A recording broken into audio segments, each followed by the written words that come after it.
მოგესალმებით, ჩვენი გადაცემა ფაქტი მოვლენა კომენტარი ანალიტიკური საუბარები დემურ გიორგიძესთან ერთად დღეს ხუთშაბათია მიმდინარე საშინაო და საგარეო პროცესებზე ვისაუბრებ. მოდი მე ოდნავ ხვაც გადავამოწმებ ნახო რა მდგომარეობა და გავაგრძელებ.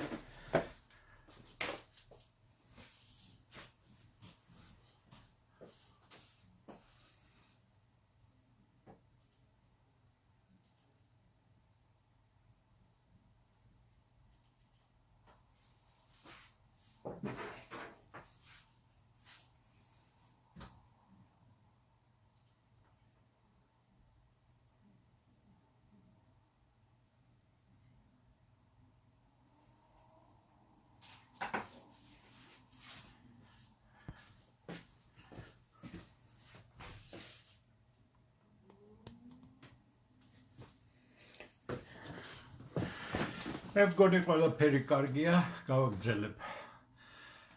ფანტასტიკურად სწრაფად იცვლება მოვლენები და მას სჭირდება სწორი რეაგირება. მე ვადევნებ დალყურს როგორც წამყვანი მედიის ყველა ოფიციალური პირის განცხადებას, ისე ბუნებრივად ვაკვირდები ქართულ სოციალურ სივრცეს. ყოველ შემთხვევაში ჩემს გვერდზე რაც აისახება, საკმაოდ ბევრი რამ აისახება, აბსოლუტურად დიამეტრალური განსხვავება რეალურ მდგომარეობასა და ქართველების აღქმას შორის. რა შეასაქმე? როგორც ჩანს, ყველაფერი რაც მეორე მსოფლიო ომის შემდეგ აიგო და ძირითადად ეს იყო დასავლური მოდელი მსოფლიო მოწყობისა, გასაგებია მეორე მსოფლიო ომის რეალიების გათვალისწინებით, თუმცა მეორე სოციალისტური სისტემა არ იყო ინკორპორირებული დასავლურ სისტემაში, მაგრამ უნდა თუ არ უნდა ამ თამაშის წესებს საგარეო არენაზე ექვემდებარებოდა, მაგრამ ყველაფერი უკვე დრომ წაიღო. ამაზე მე საბედნიეროდ და მხოლოდ მე დიდი ხანია ვწერდი, რომ სისტემა იცვლება, ყველაფერი იცვლება, ჩვენ შევდივართ ახალ რეალობაში, კარგია ეს რეალობა, ცუდია. ეს საუბრის ცალკე თემა, მაგრამ ჩვენ სანამ პოლიტიკურ სარჩულს არ გავაცნობიერებთ, რა ხდება, რატომ ხდება ასე.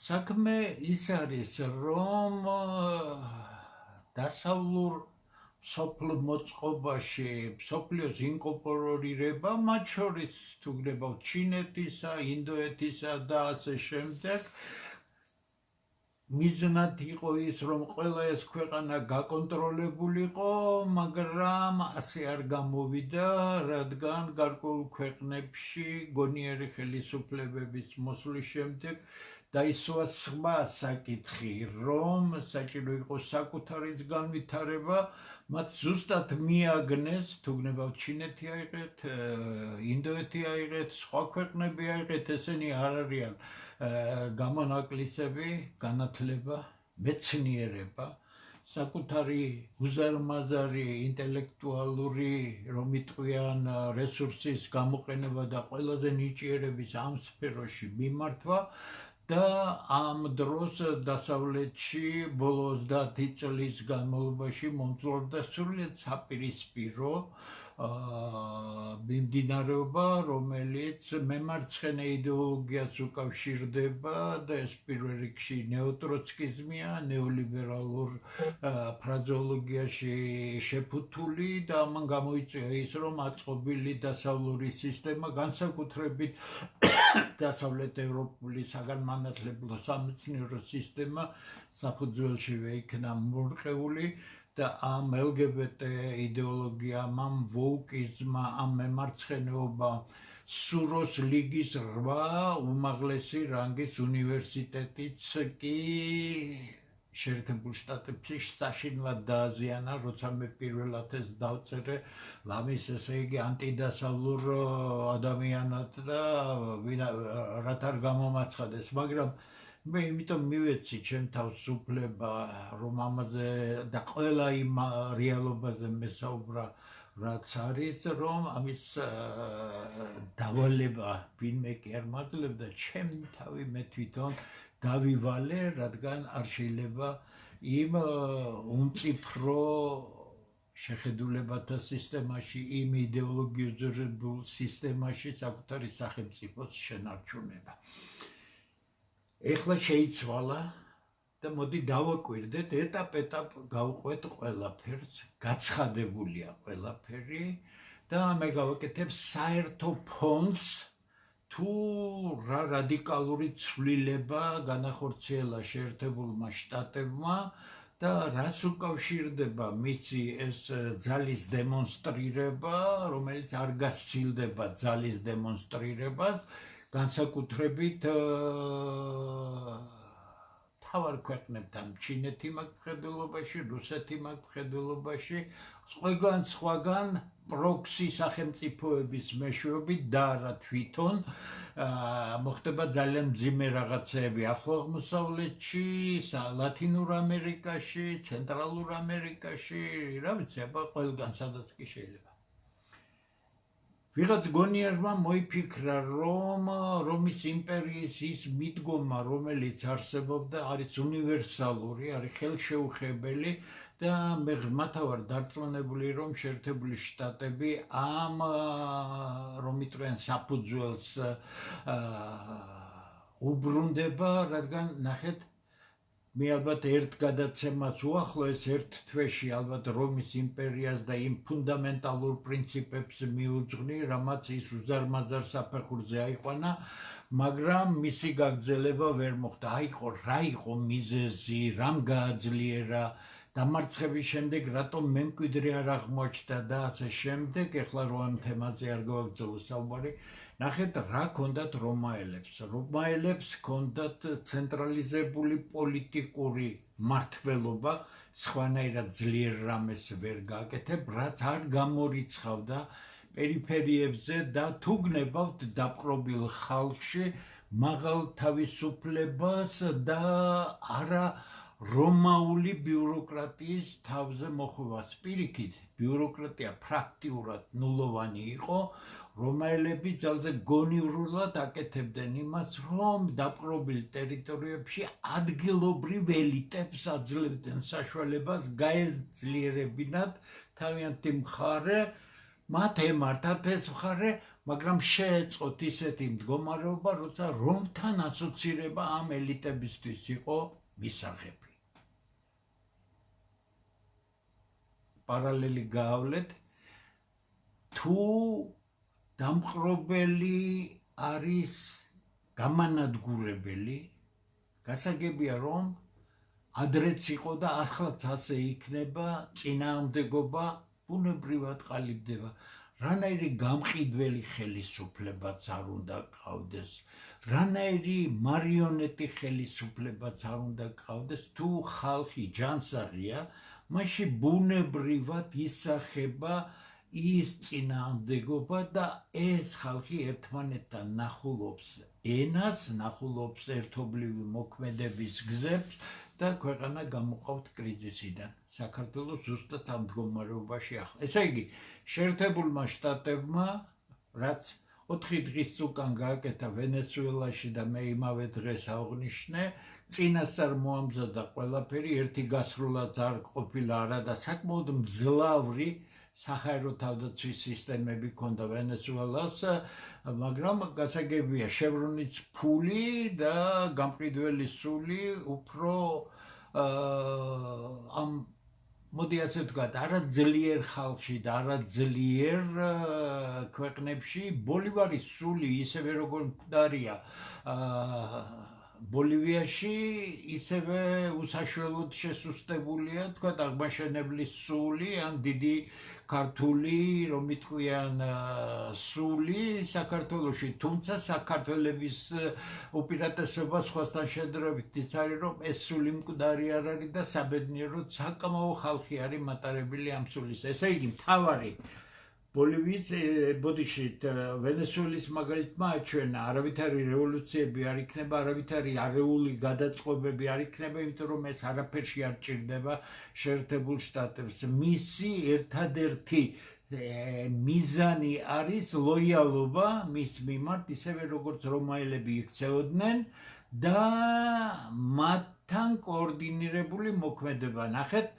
ვენესუელის საკითხი და ყველა სხვა საკითხი, რომელიც სახელმწიფოც დამორჩილებული იქნება შეერთებული შტატებთან, არანაირი შიგა გადატრიალებები არ მოხდება, გარდა აი ასეთი წერტილოვანი მოხსნა თუ იქნა ვინმეს, იგი წინასწარ შეთანხმებული, აი ფიქრობთ, მართალია 100 კაცი მოკვდა ამ ოპერაციის დროს ვენესუელაში, მაგრამ ზუსტად არის ცნობილი, რომ 32 კუბელი ამერიკულ დელტას არ მოუკლავს, ანუ იმ სპეცრადს, ეს ზუსტად არის ცნობილი. გასაგებია ეს თემა, სხვა თემაა, ამიტომ ჩვენ არ გვაინტერესებს ამ წუთში ეს. ესე იგი, ყველგან იქნება ლოიალურობა, ყველგან იქნება გადაწყობა და ამდენად ღრმათა ვარ დარწმუნებული და თქვენ თვითონ ამას ნახავთ, რომ მიუხედავად სამხედრო, თქვათ, ძალის დემონსტრირებისა, იგივე თუ გნებავთ 2 ტანკერის დაკავება, ერთი კარიბის ზღვაშია, ერთი არის ატლანტიკის ოკეანეში, რომელსაც თითქმის 2 კვირა უთვალთვალებდა დაცვის სამსახური, მაგრამ ეს არ არის რუსული გემები. მეორე გარკვეული რაღაც კავშირი აქვს რუსეთთან, მაგრამ პირველი გემი, რომელიც დაკავებულია, არის ვენესუელის გემი, პანამაში რეგისტრირებული და რუსული დროშა მხოლოდ გამოიყენეს თავის არიდების მიზნით. გასაგებია, რომ ინფორმაციები ყველას ყველაფერი აქვს, ამიტომ დააკავეს. დააკავეს არა იმიტომ, რომ 2 ნავთობი, 2 ტანკერი ნავთობი რაიმეს წვეთს, არამედ დააკავეს იმისთვის, რომ პირველ რიგში ვენესუელის დატოვებულ ხელისუფლებას მიანიშნეს, რომ არადა ვენესუელაში დაიტვირთო ესენი, რომ ამერიკელი ნებართვის გარეშე არაფერი არ განხორციელდება. 3 ეტაპი მე ძალიან ყურადღებით უსვინე რუბიოს ფერზე იდგა, ფაქტიურად ბრიფინგის ტიპის რაღაც გამოვიდა, პასუხებსაც სცემდა, მან ჩამოყალიბა 3 ეტაპი ვენესუელასთან მიმართებაში. ასეთი 3 ეტაპი იქნება ყველასთან. ნახეთ? პირველ რიგში სტაბილიზაცია, მერე აღშენებლობა და მერე უკვე ტრანსფორმაცია, ანუ ახალი არჩევნები და ასე შემდეგ და ასე შემდეგ. ამერიკელების ნებართვის გარეშე ვენესუელაში არაფერი არ იქნება და პირველად ამერიკელებმა გაახმიანეს ის, რაც მათ ადრე არ, ეს ფულის კონტროლი, მათ ჭირდებათ, რომ ვენესუელის ეს სიმდიდრე, ნახეთ, ეს პოლიტიკაა და არა რაღაც ალტრუისტული დამოკიდებულება ვენესუელასადმი, რომ ამან ხალხსაც მოუტანოს გარკვეული კეთილდღეობა და არ წავიდეს იმ კლანში. დააკვირდით, 2 რადიკალური ცვლილება ამერიკელების პოლიტიკაში და ეხლა მე დავასრულებ ამას და შემდეგ ვიტყვი 2 რამეს, რომელიც თაობაზეც მე უკვე წლებია ვსაუბრობ. ესე იგი, პირველი თავარი მოთხოვნა არის ამერიკელებისადმი ლოიალობა, ჩახსნა ურთიერთობებისა ამერიკის პოტენციალურ მოწინააღმდეგეებთან, რუსეთი, ჩინეთი და ამ შემთხვევაში ამერიკელები გააკეთებენ იმას, რომ არა გაძარცონ ყველაფერი, ხას უსვამ პოლიტიკაში დიდი ცვლილებებია, მოგახსენებთ, გითხარით, რომაელების სტრატეგია აღებული ამ ნაწილში და თუ ეს ასე იქნა, მაშინ ის წითელი ხაზი, სადაც არის გატარებული, რომ ეს არის წმინდა ამერიკული ინტერესი, იქ ამერიკელების ნებართვის გარეშე ვერავინ ვერ შევა. ამის მთავარი მაჩვენებელი არის ის, რომ დღეს ტრამპის ბრძანებით 66 საერთაშორისო ორგანიზაცია დატოვა შეერთებულმა შტატებმა. მოტივი არ შეესაბამება შეერთებული შტატების ინტერესებს. შეერთებული შტატების ინტერესი შეერთებული შტატების ხელმძღვანელობისთვის არის ნომერ პირველი ამოცანა. რაიმე გასაკვირია. ეხლა მე თქვენ მოგიბრუნდებით შემდეგ რაიმეს. სხვა თემაზე სანამ გადავ. რა იყო ჩემი შეფასებებით, მე პროგნოზისტი არა ვარ. ჩემს გვერდზე და ჩემს საუბრებში არაერთხელ აღვნიშნე, რა დიდი სხვაობაა პროგნოზის გაკეთებასა და ანალიტიკას შორის. თუმცა პროგნოზი ანალიტიკას ეფუძნება, მაგრამ ეს არ არის საკმარისი, კიდე სხვა მათემატიკური მეთოდებია საჭირო. ანალიზი მე ამ შემთხვევაში შედარებითი ანალიზი მაქვს, არის გამოცდილების საქმე, არის ანალიზის უნარის საქმე და უამრავი დროისა და ენერგიის ხარჯვის საქმე, როდესაც შენ აბსოლუტურად მიზანმიმართულ საინფორმაციო ომის პირობებში შეძლო ოფიციალური განცხადებების ის, რაც მიზანმიმართულად იწვეთება მედიაში გარკვეული პოლიტიკური მიზნებით, დაიჭირო ის პატარა მარცვლები, შემდეგ რაღაცნაირად შეადარო. ორი კითხვა, რომელიც მე დამისვეს. ერთი ახალგაზრდა კაცი იყო, თქვენ ყოველთვის ლაპარაკობდით, რომ ნახეთ, მე მის სიტყვებს გეუბნებით, შემდეგ მან შეცვალა, როცა რომ რუსეთი არის უძლეველი, ხომ არ შეიცვალეთ აზრი. მე ვთქვი, თუ შეიძლება მანახეთ ერთი ჩემი ან ნაწერი, ან სადმე, სადაც მე ვამბობ, რომ რუსები არის უძლეველი, მაგრამ მე ვამბობ მეორეს და გავუმეორე მას, რომ ვერ მოძებნია და მითხრა, რომ ასეთი შეიძლება ვერ წარმოგიდგინოთო. რუსები არის ომში დაუმარცხებელი ქვეყანა. რუსეთის ომში დამარცხება არ მოხდება, ვერ მოხდება. რუსეთის ომში დამარცხებელი და თვითონაც დამარცხებული იქნება შეერთებული შტატები, იმიტომ რომ ამ ომში გამარჯვებული არ იქნება. სხვა არანაირი ქვეყანა, არანაირი სახელმწიფო, არანაირი სამხედრო ბლოკი ნატო ავიღოთ და დღეს მე დავწერე, რაც ევრონიუსზე მოვისმინე, ტრამპმა პირდაპირ განაცხადა. მე არ მგონია, რომ ნატო იქნება შეერთებული შტატების გვერდით, მაშინაც კი როცა ჩვენიც დაგჭირდება. ნატო დრომოჭმული, წარსულში გაჩხერილი ორგანიზაცია, რომელსაც არანაირი შანსი არ აქვს არსებობის და იგივე ევროკავშირი, რომელიც უკვე სასაცილო მდგომარეობაშია და მე დღეს კიდევ მოусმინე იმედზე ამ ხელისუფლების რუპორზე, რომ ევროსტანდარტებზე ლაპარაკობენ, კიდე რაღაცებზე და ნახევარი საათი სპეციალურად მაინტერესებდა ისაუბრეს ბურჭულაძეს და იმ პროკურორს, როგორ უნდათ თურმე ხელისუფლების დამხობა და ამას სერიოზულად ლაპარაკობენ, საინფორმაციო გადაცემაში ნახევარ საათს უთმობენ ამ სისულელეს, რომ ბურჭულაძე იყო ქვეყნის გადამტრიალებელი, კაცი ამბობს, საერთოდ ამ ქვეყანას არ არის რა ესაქმებოდა ამ საქმეში. ესე იგი, მე ამ ადამიანს ახალგაზრდა კაცს ისევ აუხსენი ყველაფერი, რაშიც განსხვავება, მე ავწერ მოვლენებს, მე პროგნოზებს არ ვაკეთებ. მეორე, ვიღაც ოხროხინე ქუთაისელი, იქ როგორც არის ერთი კატეგორია ხალხის შუბლ ძალიან ღრმა, რომელიც ეუბნება ესეთი ტონით მწერს, რომ აი თქვენო 10 რაღაცო რაც იწინასწარმატყველოთო, ხო ყველა გაფუჭდაო და ხედავთო ამერიკა დასუსტდაო და აი გასაგებია. კაცი აზზე არ არის.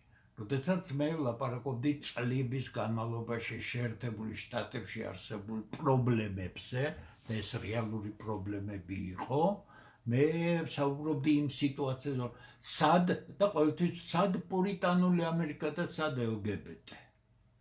სად ის ხალხი, რომელმაც ამერიკა ააშენა ძლიერ ქვეყანა და სად LGBT დროშაში თეთრი სახლის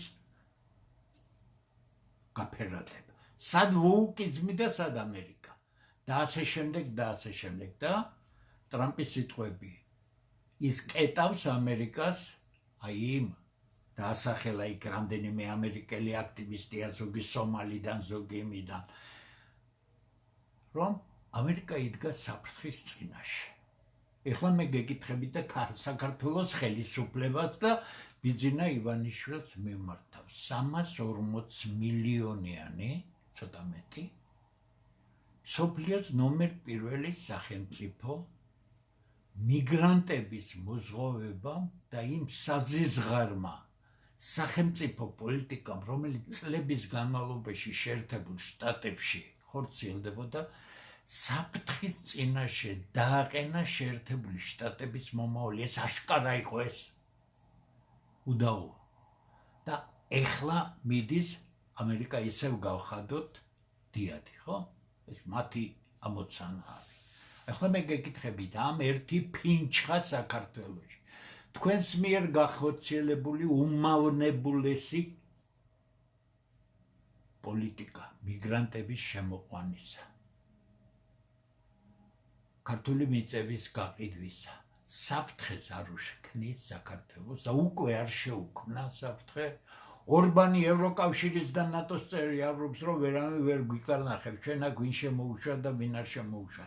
ჩვენ გავაღეთ და 100,000-ობით კაცი შემოუყვანეთ, ხო? ეს ასე. ესე იგი, ჩემი შეფასებები არის ანალიზი და ჩემი სიტყვები ზუსტად უნდა მოიყვანოთ, როცა გინდათ კრიტიკული რამ გამოთქვათ, თქვენი ნება, ნებისმიერი ადამიანი, ოღონდ ჩემი სიტყვები არ უნდა დაამახინჯოთ.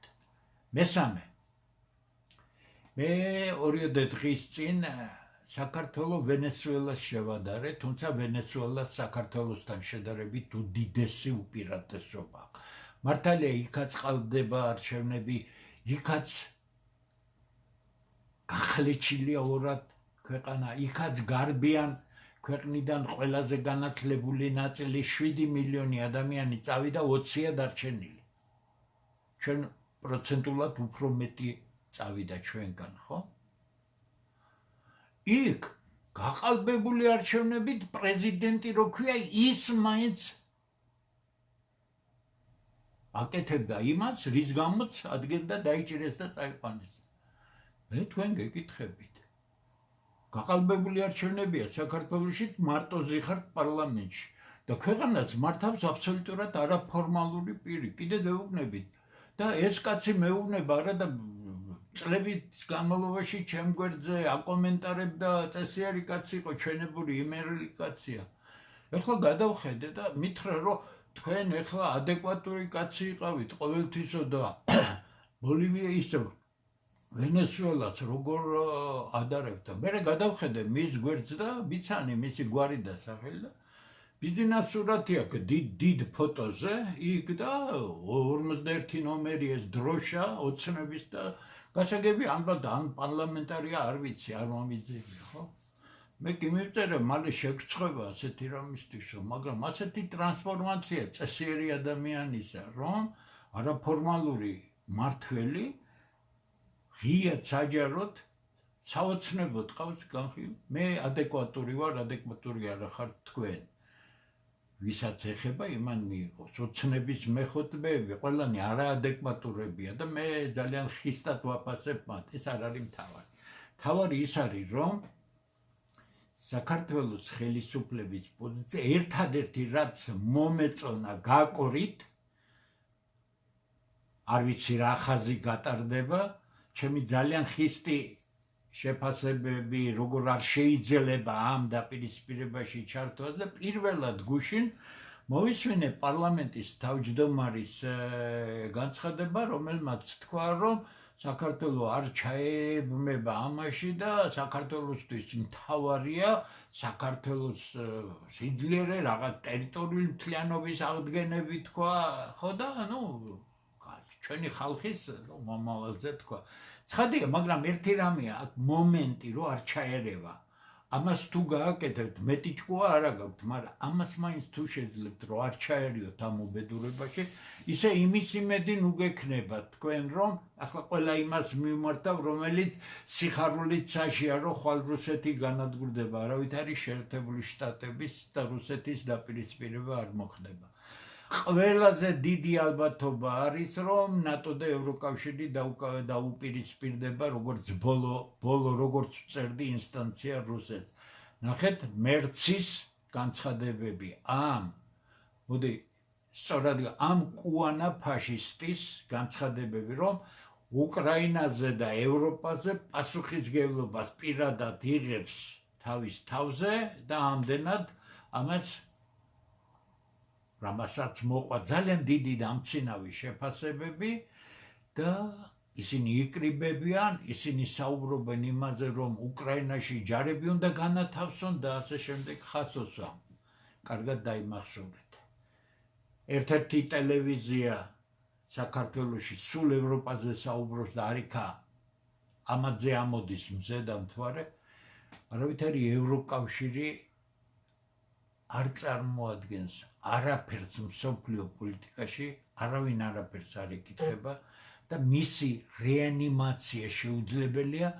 ერთადერთი რაც შანსი აქვს ევროკავშირს ცალკე უზარმაზარი კულტურის ქვეყნება თავიანთი თავი გადაირჩინონ, ამას სჭირდება არსებული ელიტის ცვლილება, ამას სჭირდება იმ ხალხის პოტენციალის გამოყენება, რომელიც შეძლებს საკუთარი ქვეყნის ფერზე დაყენებას და არა მაკრონები და არა მერცები, ანდა კიდევ ის საცოდავი ბრიტანელი პრემიერი, რომელსაც მე მგონი ერთი უჯრაზე მეტი არ უნდა კონდეს, მაგრამ ის უჯრად საკმაოდ დაზიანებულია. ესე იგი, შეფასებათა არც ერთ ნაწილში წლების წინ დაწყებული არ არის არსობრივი შეცდომა და არსობრივი ცვლილება. ეს ყველაფერი მოსალოდნელი იყო ძალის დემონსტრირებას რაც შეეხება. ამას სჭირდება განსაკუთრებული ყურადღების მიღწევა შეერთებული შტატების მიერ ძალის დემონსტრირება და ღია საუბარი იმაზე, რომ დასავლეთ ნახევარსფერო ეს მონროს დოქტრინა, ასე ვთქვათ, მოდით, მიხედვით არის შეერთებული შტატების ინტერესების სფერო, მაგრამ ამით არ შემოიფარგლება ის.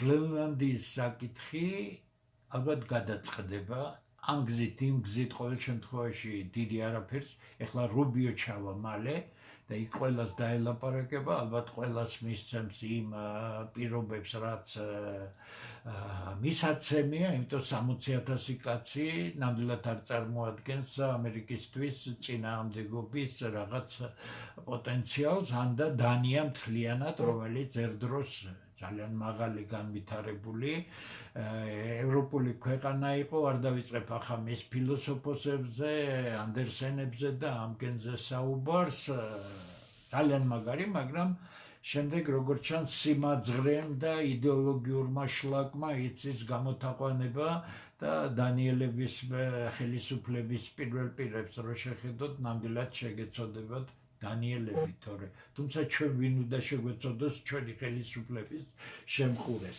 ესე იგი, რატომ გრენლანდია? ავხსენი, მაგრამ დავაზუსტებ. თავისთავად ცხადია შეერთებულ შტატებს რუსეთიდან ან ჩინეთიდან ბირთვული რაკეტის გასროლის საფრთხე არ აქვს. ხაზულობ, გამორიცხულია.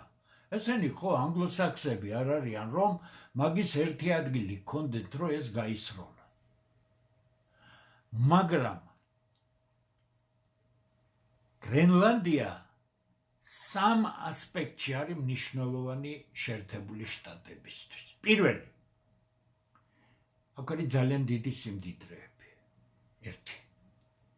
და ის არის ახლო არქტიკასთან, სადაც რუსებს ბაზა აქვს და რუსებს აქვს დომინირებული მდგომარეობა, არქტიკაში კი კოლოსალური სიმდიდრეა აღმოჩენილი. მეორე, ესე იგი სიმდიდრეები.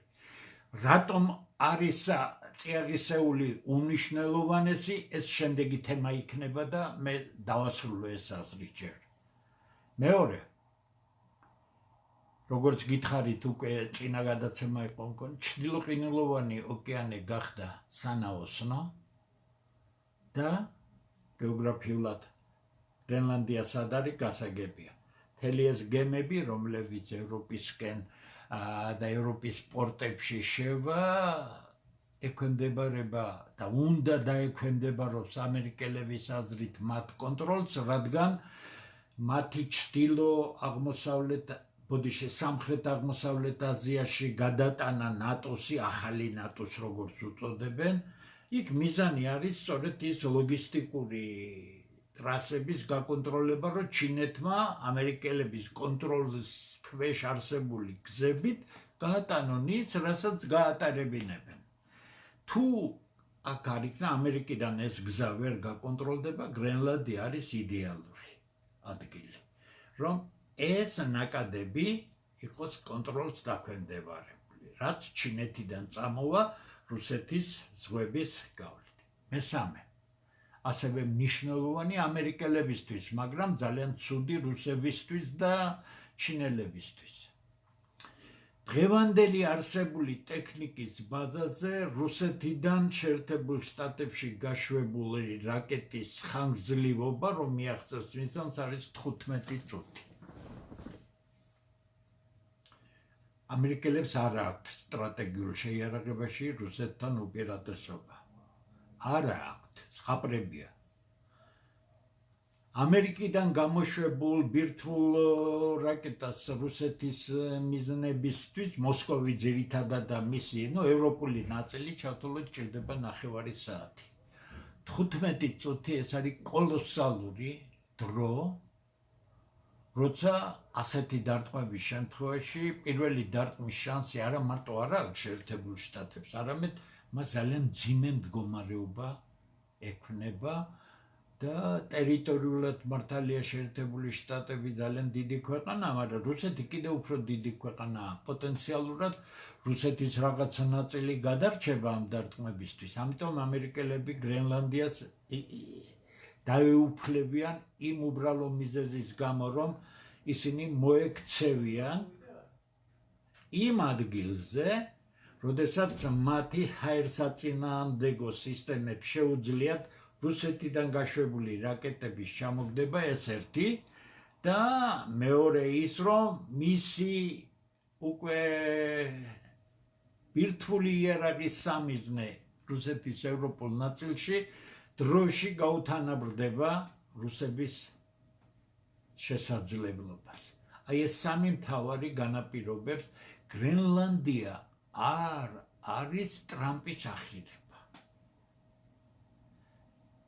მე მაქვს სადღაც წაკითხული, ამაზე ეხლა გავიხსენე მერე, რომ ჯერ კიდევ ტრუმენს უნდოდა,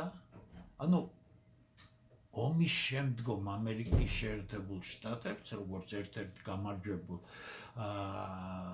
ქვეყანას, სურდა საბოლოოდ თავიანთი უსაფრთხოების უზრუნველყოფა და რა კი ყველა ის უმაღლესი რანგის ხელისუფალი შეერთებულ შტატებში, რომელიც საბჭოთა კავშირთან შეწყვილებას და მსოფლიოში დალაგებას ვარაუდობდა, იქნა სიცოცხლეს გამოსალმებული, ეს კარგად არ არის ცნობილი ძალიან მასიურად, მაგრამ ყველანი იქ იყო ვიცე-პრეზიდენტი, იქ იყო და ასე შემდეგ, არ მინდა ეხლა ამ თემას შევეხო. ტრუმენმა მაშინ ვერ შეძლო ამის გაკეთება, შეერთებულმა შტატებმა და ტრამპი დაუბრუნდა ამ იდეას, რომელიც აბსოლუტურად ბუნებრივი იდეა არის ასეთ დაპირისპირებაში. ესე იგი, შემთხვევით არაფერი არ ხდება. ნიშნავს თუ არა ეს, რომ ამერიკელები და რუსები დაეჯახებიან. მე არ ვიღებ ამას, მაგრამ დავწერე და ერთმა ძალიან კარგმა ქართველმა კაცმა დამი ბატონო დემურო, თქვენო ამერიკის ესე იგი განდიდებას და რუსების დამცირე, არა კაცო, კი არ ვადიდებ. ან ვამცირებ ვინმეს, კიდე გეუბნებით, ზღაპრებში არ იყოთ რუსების ომით დამარცხება შეუძლებელი. მაგრამ რუსებს დააწმებიან ბოლომდე. აბსოლუტურად ბოლომდე დააწმებიან. დააკვირდით? მე თავის დროზე გითხარით, როდესაც მოხდა ალიასკაზე რუსეთის პრეზიდენტისა და შეერთებული შტატების პრეზიდენტების შერხება, კირილ დიმიტრიევი იყო რუსეთის პირდაპირი ინვესტიციების ფონდის ხელმძღვანელი იჯდა ამ შეხვედრაზე. ვერანაირი ლოგიკით ვერ უნდა ყოფილიყო. მე გითხარით, ამერიკელები მას ძალიან პატივს ემენ, ამერიკაში გაზრდილია და ასე შემდეგ.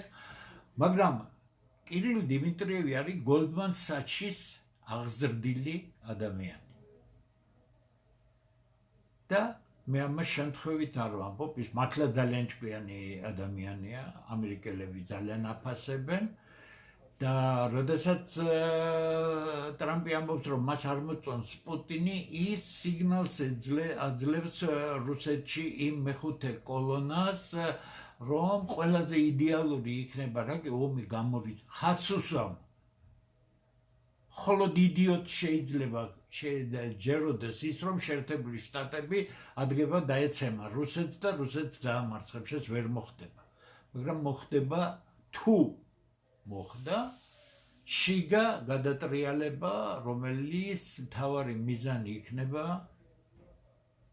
ხელისუფლების შეცვლა.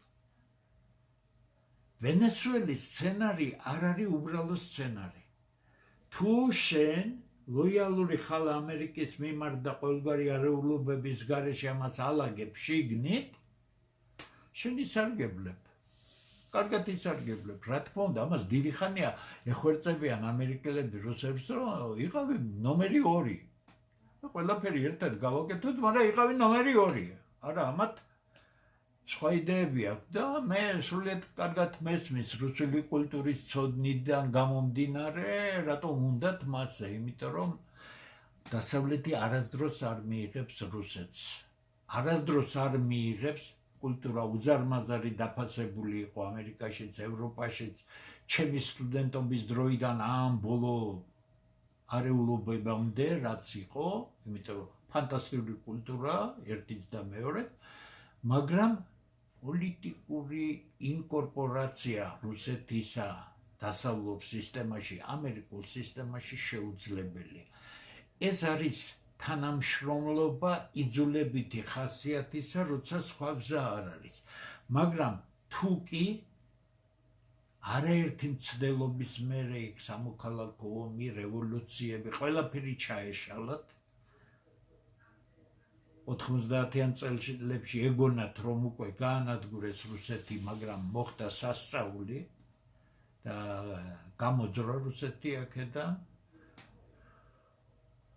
თუ შიგნით მოხდება გადატრიალება, მე შემიძლია გითხრათ, რომ ერთ-ერთი სავარაუდო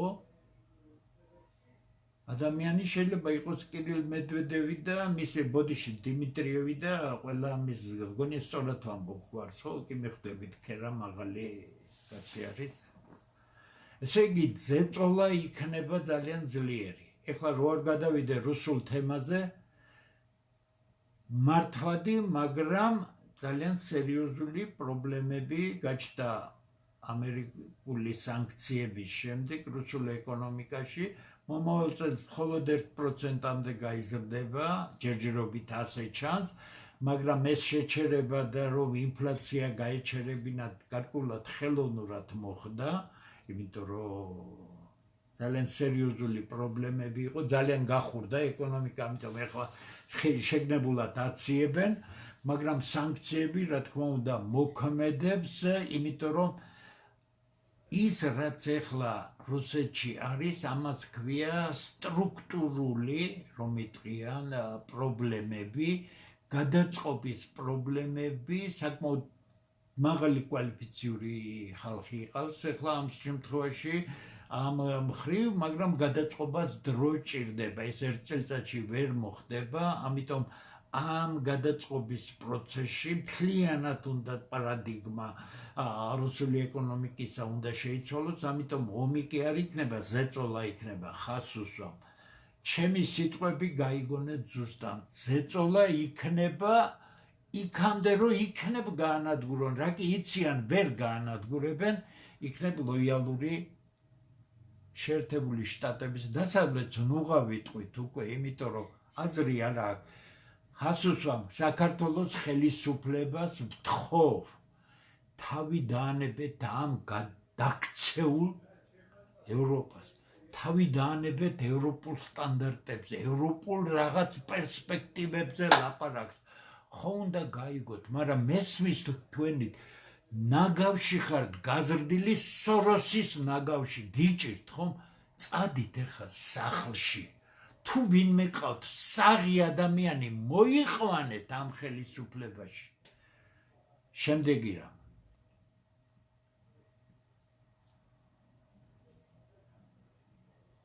კარგად ვერ გაუგია ბევრს, რაც ვაკეთებთ ჩვენ ქართველთა დიდ გაერთიანებაში. აი პარტია არაო, ის არაო, ეს არაო და ასე შემდეგ. ანუ სტანდარტულ სქემებზე საუბრობენ და აბა რა უნდა ამ გიორხელიძეს და ასე შემდეგ. გიორხელიძეს არაფერი არ უნდა.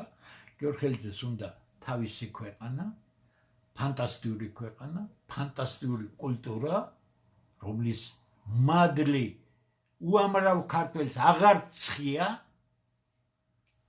გიორხელიძეს უნდა ქართული ენა და მისნაირ ხალხში ცხოვრება, ქართულ წიაღში აღზრდილ ხალხთან ცხოვრება.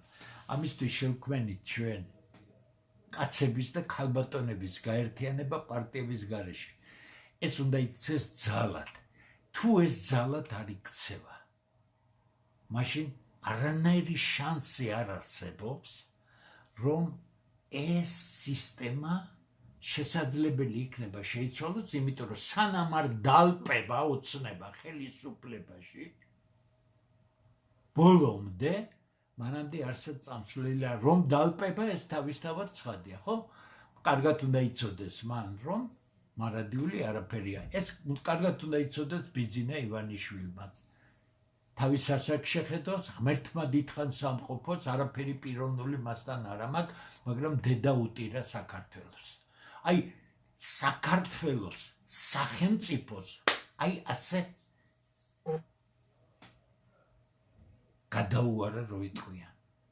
მე შედეგს ვამბობ, თორე პიროვნულად რა მაქვს, უამრავი ფული აქვს, ღმერთმა კარგად ამყოფოს მის ოჯახში, ოღონდ ამ ქვეყანას დაანებოს თავი. რაზე ესამბა? არსად არ წავა. სადღაც წავიკითხე, აი ეს რუსთაველის ის რა ტრაგიკომედია, ვითომ პროტესტანტები, რომ 400 დღე აი სადაც გნებავთ იქ მოვად, ამიხსენით რას აპროტესტებთ. თქვენ გვერდით თუ არ დავდგე, მეც ყველანი თუ ეს ქართულ სახელმწიფოს საქართველოს მომავალ არჩევნებს რომ ითხოვთ, კიდე ხო დაგაფურთხებთ თავზე ბიძინა ივანიშვილი, არ იცით ყველა იმ პარტიას მოგმართავთ გაზაფხულზე ახლა რიგარეში თუ ვადამდელი რომ დაინიშნება, შანსი რო არა გაქვთ და თქვენი მონაწილეობის ერთადერთი მიზანი იქნება ოცნება ისევ დატოვოთ ხელისუფლებაში, არ ხდებით ძალა, ქართველი ხალხის ძალა, საღი ყველა ქართველის შეკრება ვიაჩნია ვიღაცას ქართველთა დიდი გაერთიანება, ასეთი რამ მსოფლიოში არ ხდება. ჩვენ გვიდა ყველა აქტიური საღი და მე მიხარია ის რომ ფანტასტიკური ბიჭები, კაცები და ქალბატონები მოდიან იქ. ძალა იქნება, მერე ეს გაერთიანება გადაწყვეტს რომ რა კი ეს არაკეთებს, ეს ასეთია, ეს ისეთია, მაშინ ჩვენ მოვილაპარაკებთ ერთად და პირობას გაძლევთ. ისეთ 100 კაცს წარმოგიდგენთ არჩევნებზე, ყველა დარჩეული რო იქნება და ყველას აბა ვის მივცემთ ალტერნატივა არ ჩანს. ეს როგორი მონური აზროვნება, იცი, რისი ალტერნატივა არ ჩანს, კორუფციაში ჩაფლული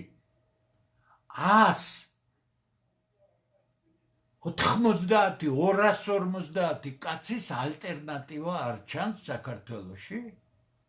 აბა რატო გინდათ კარგად რომ იცოდეთ, ჩანს 10-ჯერ ალტერნატივა ჩანს და ქართველთა დიდი გაერთიანება თუ ამის აუცილებლობას დაინახავთ, ჩვენ ჯერ გვინდა ვაიძილო არალეგიტიმური, მაგრამ ფაქტიური ხელისუფლება ქვეყნის საზიანო საქმეს გაეშვას ამ მიგრანტების შემოყვანას ახალმა წელმა არ უჩვენა, რა საფრთხეები ისახება ქართველების წინაშე, თუ არ იცით. არა, მაშინ ეს ძალა წარმოგიდგენთ, ერთ პარტიას კი არა, სამ პარტიას წარმოგიდგენთ, კაცო, რა პრობლემაა?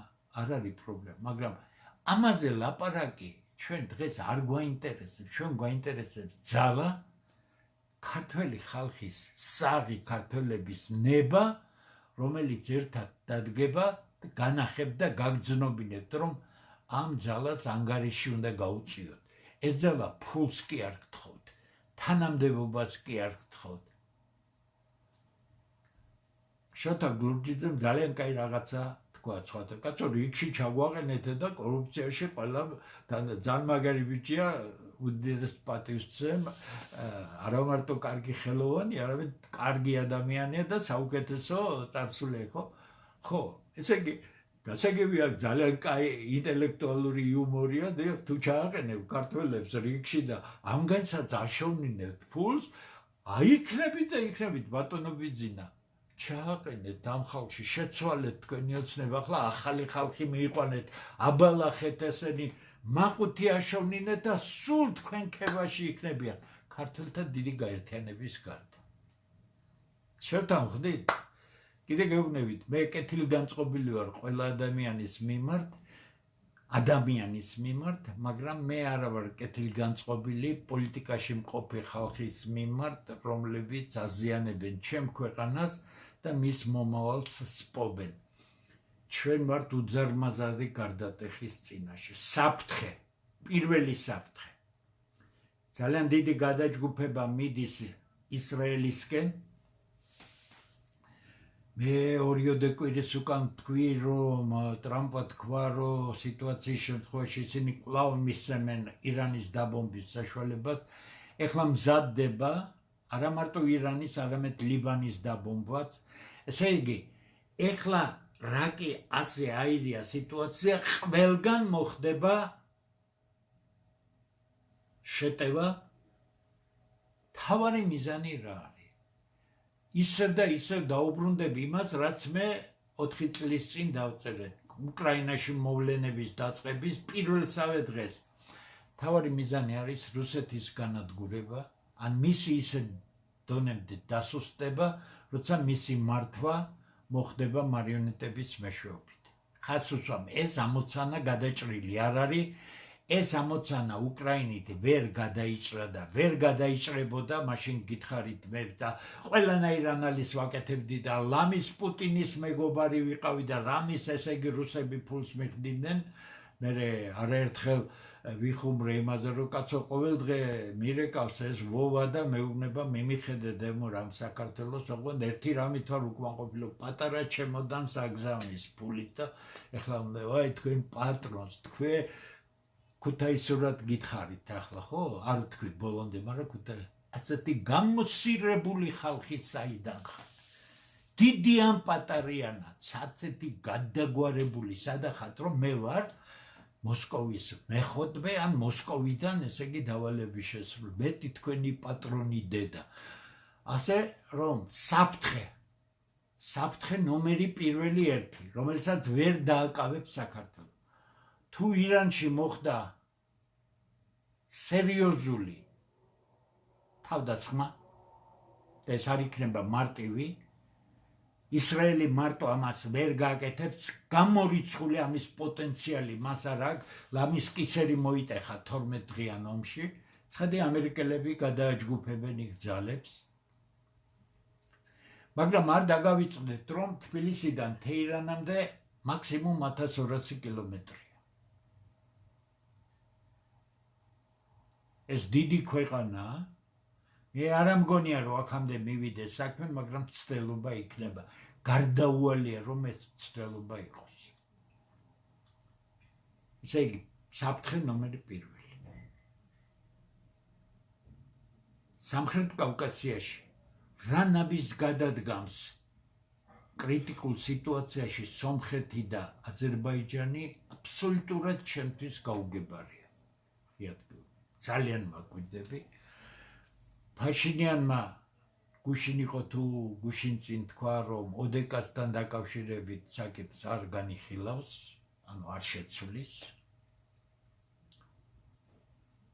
გუშინ წინ მირზიევია, ხო, ის უზბეკეთის პრეზიდენტი, მან თქვა, არა და ამ დროს საკმაოდ ახლო ურთიერთობა აქვს რუსეთთან, ყაზახეთი მთლიანად სრულყოფილ ხელშეკრულებაში შევიდა რუსეთთან, მაგრამ მირზიევი ბოლო 6 თვის განმავლობაში ბოდიში ეს თქვი მე სადღაც 3-4 თვის უკან ესე იგი წინა ამ მანძილზის უკან 6 თვის განმავლობაში მირზიევი ორჯერ იყო შეერთებულ შტატებში და ორჯერ შეხვდა ამერიკის პრეზიდენტს რაც უიშვიათესი შემთხვევა იქ უამრავი ამერიკული კომპანია მუშაობს ყაზახეთშიც მუშაობს მაგრამ ყაზახეთისგან უკვე მოსალოდნელი არ არის ის რაც ბრიტანელებს უნდოდა მირზიევმა კი გვიშინ წინ განაცხადა რომ სიტუაცია შეიცვალა უზბეკეთი ივლის საკუთარი გზით იგი მიდის დასავლეთისკენ და ჩინეთისკენ ასე რომ რუსები აქ ვეღარ განსაზღვრავენ ვერაფერს მე უშუალოდ მისი სიტყვები უბრალოდ წავიკითხე და შეიძლება არასწორად არის დაწერილი მინდა მისი მოძებნო განცხადება სად არის მე არ ამგონია რომ მირზიევს ამის საშუალება ჰქონდეს რადგან შუა აზიის ხუთივე სახელმწიფოს აქვს უზარმაზარი საფრთხე წინ და ეს პირველ რიგში დიდი ავღანეთის პროექტია რომელიც დასავლურ პროექტს წარმოადგენს ამიტომ კავკასიაში რა მოხდება ძნელი წარმოსადგენია საქართველოს ხელისუფლება რაც გააკეთებს კიდე გეუბნებით ბოდიში მოუხდი ამ ხელისუფლებას თუ ჩამოაყალიბებს რას აპირებენ ყველაფერი მოსალოდნელი ევროპა ცუდად ემზადება ვერავითარ ჯარს ვერ შეიყვანს უკრაინაში უკრაინა მალე ისეთ დღეში იქნება ხო გედავთ საერთოდ დაიბომბა ენერგოიცინი და დნეპროპეტროვსკში და უამრავ ადგილზე უბრალოდ ჩუქი არ არის და არ იქნება ამ ზამთარში უკრაინული ზამთარი მე ვიცი რანაირიც არის ძალიან სუსხიანი ზამთარია ამიტომ ამ სიტუაციაში მე ვისურვებდი ერთ რაიმეს მე ვისურვებდი ამ ხელისუფლების პირველი პირების არა იმ სასაცილო ტელეშოუებში დაწყებას არამედ დაჭდეს თავისი კაბინეტიდან და სხვადასხვა სცენარების შემთხვევაში საქართველოს სახელმწიფოს პოზიცია რა იქნება ეს გჭირდება ჩვენ რომ სწორად შევაფასოთ გარკვეული სიმყარე მივიღოთ მოსალოდნელ საფრთხეებს მობილიზებულად დავხდეთ ვიცოდეთ ამ შემთხვევაში ხელისუფლება ასე მოიქცევა ამ ხელისუფლებისგან ამიტომ მე ერთ რამეს ველი რომ გაზაფხულისთვის ეს ხელისუფლება შეიცვლება უზენაესი მმართველის მეშვეობით გასაგებია ბიძინა ივანიშვილის მეშვეობით იმიტომ რომ ამ მთავრობის დატოვება უკვე ძალიან საშიშია ქვეყნისთვის რაც შეეხება არჩევნებს თუ მანამდე ვერ მოხერხდა ყველა პოლიტიკური ძალის მათ შორის ოცნების მრგვალ მაგიდასთან დაჯდომა და შეთანხმება თამაშის წესებზე ფართო დიალოგი ეს ჩვენი ქვეყანა თქვენი ქვეყანა ხო არის მე რა გინდათ ახლა ასე ვირეშმაკული პოლიტიკით სანამ გინდათ ხელისუფლებაში რომ ვიყოთ მე უკვე ცუდად დაამთავრეთ ახლა შეიძლება მოიგოთ მომავალ წელს არჩევნებს და ასე თუ იქნა მოიგებთ ხო ესე იგი თუ შეთანხმება არ მოხდა თამაშის წესებზე თუ შეთანხმება არ მოხდა საარჩევნო კანონზე თუ შეთანხმება არ მოხდა საარჩევნო ადმინისტრაციაზე ხას უწვამ ყველა პარტიაზე მომავალ წელს მიხვალთ იმ არჩევნებზე ხელშეუწყობთ ოცნებას დარჩეს ხელისუფლებაში და თქვენ გაიბანძებთ ბოლომდე თავს ვიღაცა გაბანძებულია ბოლომდე იმათ ფულის მეტი არაფერი არ აინტერესებს ვიღაცას რაღაც პერსპექტივები ეცახება მაგრამ გაიბანძებთ თავს ძალა იქნება შეთანხმება იქნება ყველაფერი ასე კანონიერება აღდგება კანონიერება რომ აღდგება იურიდიულად სიმბოლურად პოლიტიკური აქტი ერთად დაინიშნება არჩევნები ერთად შემუშავდება ყველასთან საარჩევნო კამპანია მიიღებს ოცნება მონაწილეობას და გაიმარჯვებს ხმასაც ვერავინ ვერ ამოიღებთ იმიტომ რომ შეთანხმებულ რეჟიმში ვინ გაიმარჯვებს ჩემი შესაძლებელი არ არის ამას ჯამში ინტეგრალურად ქართული ხალხი გადაწყვეტს მაგრამ 60% არჩევნების გარეთ კი არ დარჩება ეს არის საქართველოს მომავალი, ვინც ამ დანაგვიანებულ არჩევნებში არ მოვიდა. თქვენ 60% ამომრჩევლების ცოტა გონია? ამიტომ შევთანხმდეთ საქართველოს მომავალი, ჩვენი მომავალი, ყველასი ჩვენი ოჯახების, შვილების მომავალი ამ სახელმწიფოს მოწესრიგება და ამ სახელმწიფოს ისეთ სახელმწიფოდ გადაქცევა, რომელიც მტერი არ არის ავისი ხალხის. დღევანდელი ხელისუფლება და აქამდე 33 წელი საქართველოს ხელისუფლება არის ქართველი ხალხის მტერი, ყველანაირი ქართულის მტერი. არ გვინდა რაღაც ეტაპზე უნდა დავამოხრუჭოთ, შევიკრიბოთ, აღვადგინოთ ბიძინას მივმართავ. თქვენ უნდა იყოთ პირველ რიგში ამის ინიციატორი. გადმომიცია ეს ინიციატივა მთელი ქართული ოცნების. კანონები მიღებულია, საპარლამენტო დადგენილებები არსებობს, რომ 92 წელს მოხდა სახელმწიფო გადატრიალება, სამხედრო გადატრიალება. მორჩა, ამას უნდა აღიარება, ახლა აღიარებულია, მაგრამ ამას უნდა დარჩით ხელისუფლებაში, დროებითი მთავრობა იქნებით, დაინიშნება არჩევნები, აღდგება კანონიერება, ყველანი დავჯდებით ერთად და შევიმუშავებთ კარგ საარჩევნო კანონს, შევქმნით კარგ ადმინისტრაციას, მიიღეთ მონაწილეობა ოფიციალურად, კანონიერად, გაიმარჯვეთ, ხმასაც ვერავინ ვერ ამოვიღებთ. მაგრამ ხას უსვამთ, თუ თქვენ იგივე კანონით, იგივე საარჩევნო სიებით 2026 წელს, ხო? წელს არის შარშან ვიფიქრე 25 წლიდან. ალბათ წელს გააკეთებთ ამას, ხო? გასაგებია კიდე დარჩებით, კიდე უფრო გაირთულებთ მდგომარეობას და დასასრული იქნება გაცილებით მძიმე, ვიდრე შეიძლება ეს ნორმალურ პირობებში იყოს.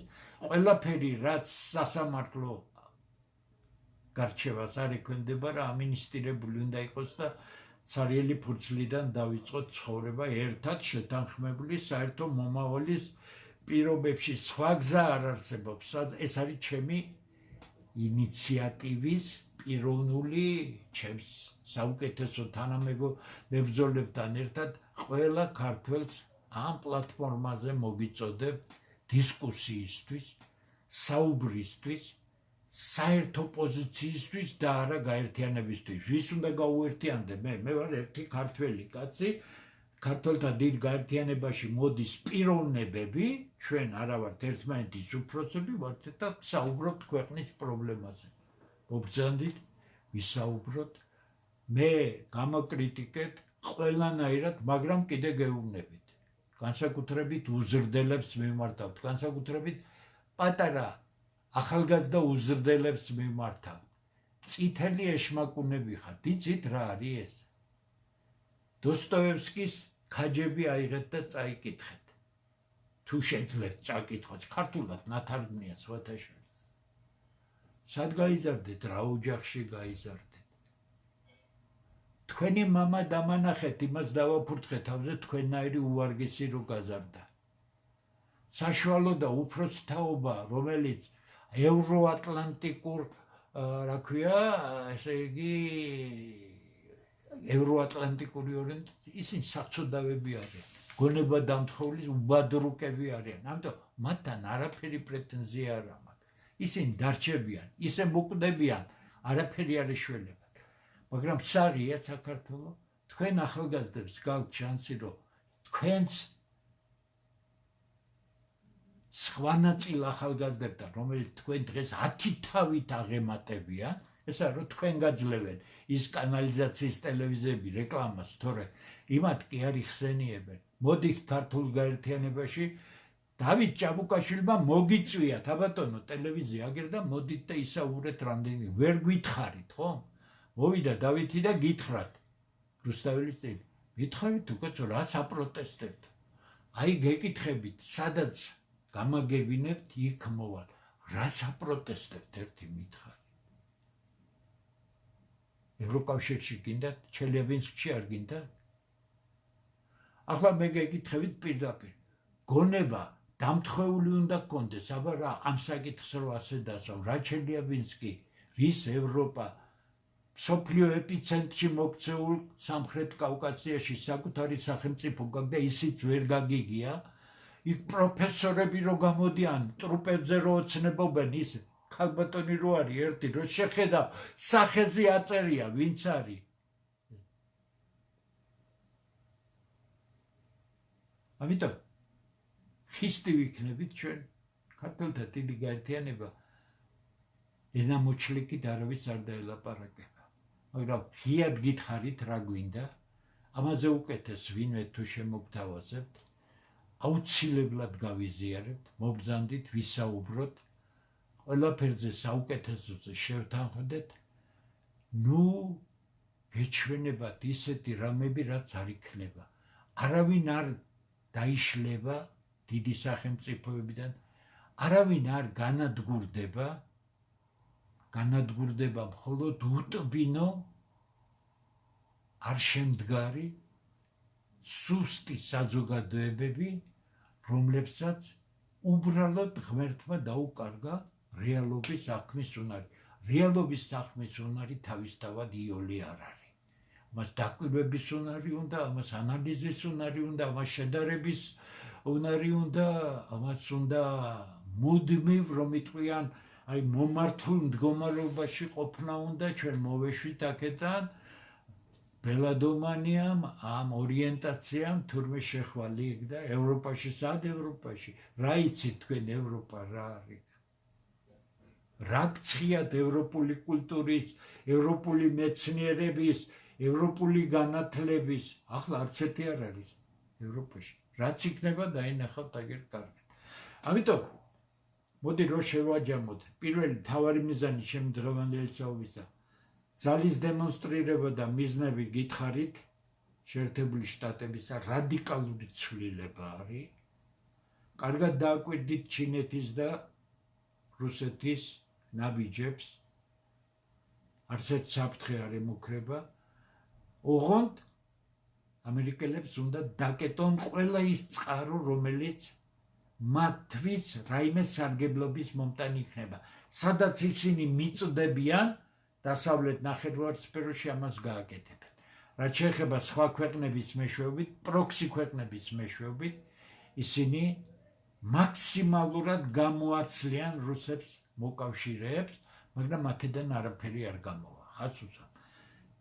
კიდევ ერთ რამეს გეტყვით, ყველა პოტენციალით თუ რუსებმა შიგა სტაბილურ პოლიტიკურ პროცესს დაუდეს საფუძველი და ხელისუფლების ცვლა შიდა ელიტების შეთანხმებულ რეჟიმში მოხდა, თავარი სირთულე გადალახული იქნება და შემდეგ უკვე 10-15 წელი ჭირდება რუსებს, რომ ფეხი წამოიდგან დემოგრაფიულად, ყველა შეფასებით, როგორც არის, დაახლოებით 2050 წლისთვის 220 მილიონი იქნება რუსეთის მოსახლეობა.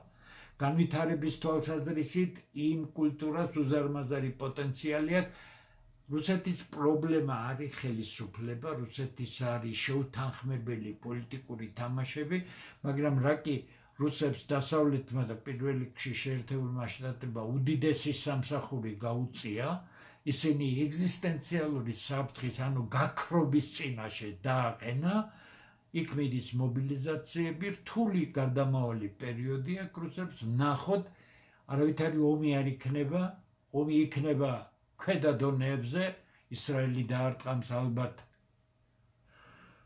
ირანს, ლიბანს, ალბათ ნატო და მერცი ეს ფაშისტი კუანა, ალბათ რუსების წინააღმდეგ იარაღს გამოიყენებენ და ასე შემდეგ, განადგურდებიან, მაგრამ ზიანს საკმაოდ მოიტანებენ. სხვა მხრივ, საქართველოს არც ერთი ნაბიჯი არ შეიძლება იყოს ამ დაპირისპირების მიმართულებით გადადგმული. საქართველოს ხელისუფლებამ უნდა გაიგოს, რომ ეპიცენტრშია მსოფლიო პოლიტიკისა, უსაშველოდ მნიშვნელოვან ადგილზე მყარი პოზიცია უნდა მიხედეთ საკუთარ სახელმწიფოზე. დაკეტეთ ის, რაც დააშავეთ, მიგრანტების შემოყვანა. ნელ-ნელა გაანთავისუფლეთ ქვეყანა აქედან.